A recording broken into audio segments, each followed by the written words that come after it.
Hello everybody, today I'm going to share with you this IKEA A19 shaped CFL bulb. Now this is actually made by MegaMan for IKEA. Of course it just has IKEA's name on it, but if it was MegaMan's own branding, you would just have their name on here. Now these bulbs were produced with a rubberized coating over the globe here. However, this one, when I picked it up, the coating was coming off, so I decided to just take it the rest of the way off, and here we are with a clear bulb. Now the one thing I do like about having it clear like this is you get to see the construction of the tube inside of the bulb.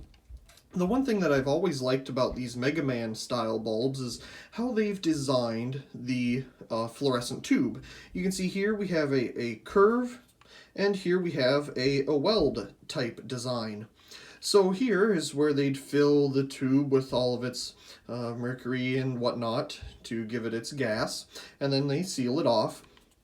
Of course, all this is done before they fill it. But we have our three tubes, as you can see from the top.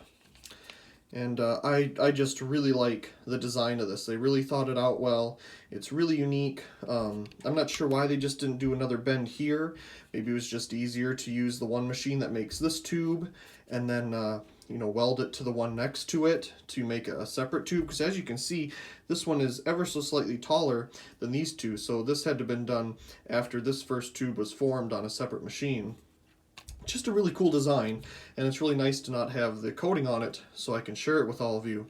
Now I just noticed here that all of this phosphor is a little messed up. I'm not sure if it lost vacuum or what has happened, but the last time I used this bulb it did work. So first of all, let's compare it to a standard A19 shape bulb, and it is the exact same size. You can even see from the top here, so it's a direct replacement for an A19, absolutely. Let's go ahead and put it in here all by itself first, and let's watch it turn on. And there we go. So yes, it does still work, just have some phosphor issues on the bulb there. So this takes a little bit to get to full brightness. Let me turn off some of the lights here in this room. We won't get it totally dark, but we'll be able to at least get it a little darker than it currently is. There we go. So it lights things up decent enough. It's a pretty nice bulb. I'm gonna let it sit there just to warm up for a moment because it does take a bit of time. It has some high hours on it.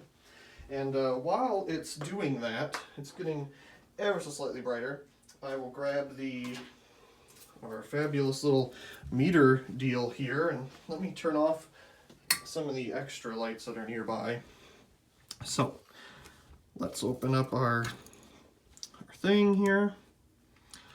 So without the bulb, we have a lux of about 10 in the room at the moment. So if we hold this about a foot above the sensor, let's see, we get about 150 because we have to minus that 10 off.